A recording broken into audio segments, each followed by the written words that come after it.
The city of Viridia didn't sleep. It just held its breath. At 3 a.m., the rain didn't wash the streets. It only highlighted the grease and the blood. In the heart of the Diamond District, a black sedan pulled up to the Iron Gate, the city's most exclusive underground club. Arthur Black stepped out. He wasn't wearing gold chains or flashy rings. He wore a charcoal gray suit, tailored so perfectly it looked like armor. He was 45, with salt and pepper hair and eyes that looked like they had seen the end of the world and survived. "Mr. Black," the bouncer whispered, bowing his head. He didn't ask for ID. You don't ask a hurricane for its name. Inside, the music was a low thrum. Arthur walked straight to the back office. Sitting there was Viktor Volkov, the man who controlled the city's docks. Viktor was surrounded by 5 armed men. "Arthur," Viktor grinned, his gold tooth glinting, "you're late for our funeral." "Not mine, Viktor," Arthur said, his voice like grinding stones. "I'm here to offer you a choice.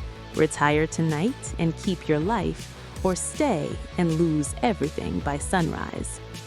To the world, Arthur Black was a businessman. To the police, he was a ghost. But 20 years ago, he was a nobody. Arthur grew up in the cracks, the poorest slums of Viridia. He watched his father, an honest baker, get killed by a local gang over a $10 protection fee. That day, Arthur didn't cry. He realized that in this world, honesty was a death sentence, and power was the only currency. He started small. He didn't use bullets, he used brains. He learned how the city's money moved. He realized that if you controlled the supply chain, you controlled the people. By age 30, he had dismantled the very gang that killed his father, not by shooting them, but by making them bankrupt and turning them against each other. Back in the club, Viktor laughed. "You think you can threaten me in my own house?" Viktor signaled his man, 5 guns pointed at Arthur's head. Arthur didn't blink. He reached into his pocket and pulled out a small remote. "Viktor, check your phone," Arthur said calmly. Viktor's phone buzzed. It was a live feed of his private warehouse at the docks, the one containing $50 million worth of merchandise. There were men in tactical gear standing over the crates with gasoline cans. "Your men are loyal to money, Viktor, but they are more loyal to survival. I paid them double to switch sides 10 minutes ago," Arthur explained. The men in the room looked at each other. The tension was thick enough to cut. Suddenly, Viktor's own bodyguard lowered his gun and stepped behind Arthur. One by one, the others followed. Arthur leaned in close to Viktor. The difference between a boss and a don is that a boss rules by fear. A don rules by respect. You forgot to pay for respect. Arthur took over the city that night without firing a single shot. But the 4,000-watt intensity of his life came with a price. He had a daughter, Elena, who knew nothing of his dark world. She thought her father ran a logistics company.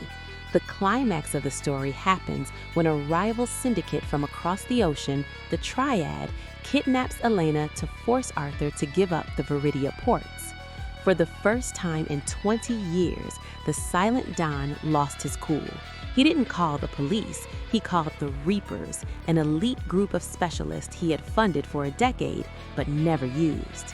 The rescue took place at an abandoned cathedral. The Triad leader, Chin, stood at the altar with a knife to Elena's throat. "Drop the Empire, Black, or she dies," Chin screamed. Arthur walked down the aisle alone. No guards, just him. "You think this empire is mine, Chin? It belongs to the streets. If I die, 100 men more ruthless than me will rise. But if you touch her, I will make sure your name is erased from history." As Arthur spoke, red laser dots appeared on every single one of Chin's men. Snipers. Arthur hadn't come to negotiate, he had come to execute. In a flash of smoke and suppressed gunfire, the room went dark. When the lights came back on, Arthur was holding Elena, his suit stained with someone else's blood. Chin was gone. The message was sent.